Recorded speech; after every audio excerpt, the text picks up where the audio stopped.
by 2030, the connections will start to be made between artificial intelligence and the human brain. We've been through a process of preparation, of getting people, first of all, stage one, addicted to technology that they hold, holdables, smartphones, tablets. That's basically achieved. You just have to walk through a city and you see the addiction. And they're targeting specifically the young. Why? Because the young of today and the children of today are going to be the adults when they want to bring this AI connection in full blown. For that to happen, they have to get people addicted to technology to the point where they'll accept it and where it's the most natural thing in the world. And it's happening in front of our eyes. The first stage is to get people addicted to technology to the point where, at the most extreme, they'll get up in the dead of night and they'll queue, stand in line outside an Apple store to get the first of the new technology. And what they want eventually, and not too distant into the future, is people basically lining up to be connected to AI. In the same way that people in Sweden now are having parties to celebrate someone being microchipped, right? All this connects. So the next stage, because the idea is to get in the body, the next stage is to get on the body. So we went from just holdables, we went to wearables, we went to Bluetooth and Google Glass and Apple Watches and all these other gadgets that go on the body now. Even what they call electronic tattoos that are basically microchips on the skin. And the next stage is to go in the body, which is already starting in places like Sweden.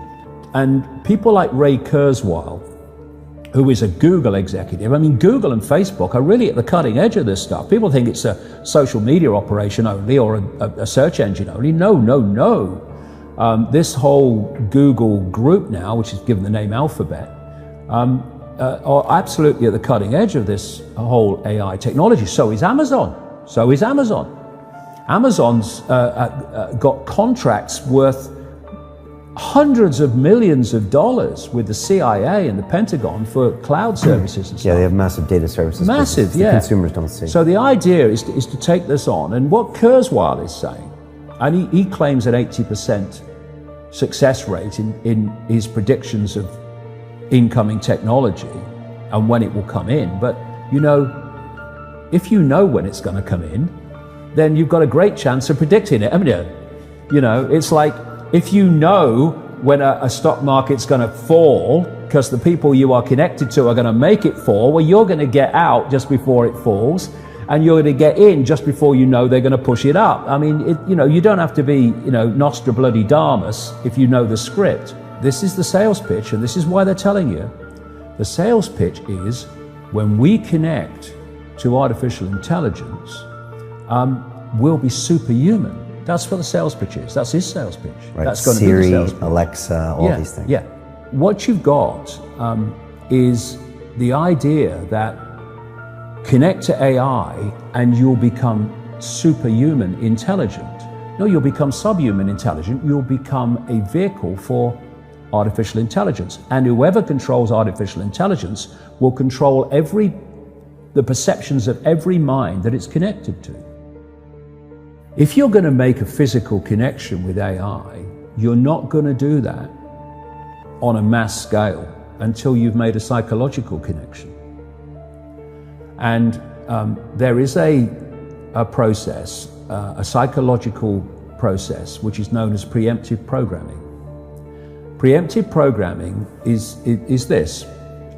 You're going to usher in a world that is so different, so dramatically different to what anyone's been used to, that you're going to have an obvious resistance purely by the chasm of difference between the world people are used to and the world you're taking them into.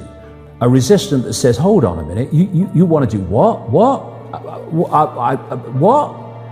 So you prepare them for it through preemptive programming. You put out a stream of movies out of elite-controlled Hollywood.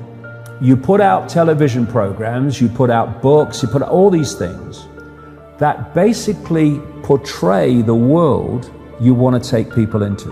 This is why you've seen so many movies about control by robots, control by technology, of synthetic humans. You have the dystopian society being portrayed and portrayed and portrayed. And what that's doing, it's making the subconscious, to an extent the conscious mind, familiar with the world you want to usher in. So when you literally start to bring it in, there's not that chasm that there would have been before. There is almost a familiarity with it because you prepared people by portraying it over and over again in movies. Another part of this psychological connection with artificial intelligence, so we'll accept the outcome that I've talked about, is these Alexas and these Echoes and these so-called office assistants or personal assistants. You start to interact with them as if they're human. And now they're bringing in internet-connected toys for kids, even little kids, and Barbie dolls that they can actually have conversations with artificial intelligence. They're now bringing in these robots that are, these synthetic robots that are looking more and more like humans, a lot of them coming in from the East. And this is a whole psychological process of familiarizing us with artificial intelligence, to getting people to interact with it until it becomes the most natural thing in the world. By 2030, the connections will start to be made between artificial intelligence and the human brain.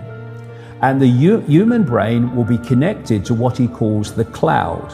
Another name for this is the smart grid, basically to artificial intelligence. As time passes, artificial intelligence will be more and more of human thinking and human perception until basically it's the totality of human thinking and human perception, at which point we won't be human anymore in terms of the consciousness processes we are using today. We will be artificial intelligence.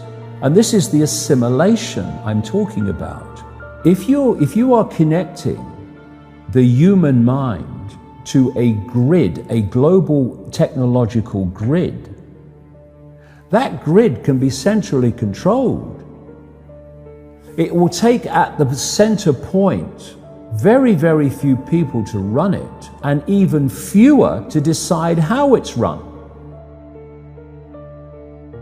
I say this to kids and anybody else: how long could you live without your smartphone? What is an alcoholic? What, an alcoholic is someone addicted to alcohol? Yeah. Why is he addicted to alcohol? Because he can't stop drinking it. But you can't put your phone down. And if you do, within a few minutes you pick it up again because you're addicted to it. So are you controlling that bit of technology in your hand, or is that controlling you? That's controlling you. Do you want your life controlled by a bit of technology? Do you want the rest of your life controlled by it? Or are you now going to go, I'm putting this down? If technology is going to be the servant rather than the governor, it has to serve the interests of humanity, and humanity does not have to serve it. We're in a situation now where humanity is serving technology. And it will be serving AI. Increasingly, it is serving AI in its algorithmic expression.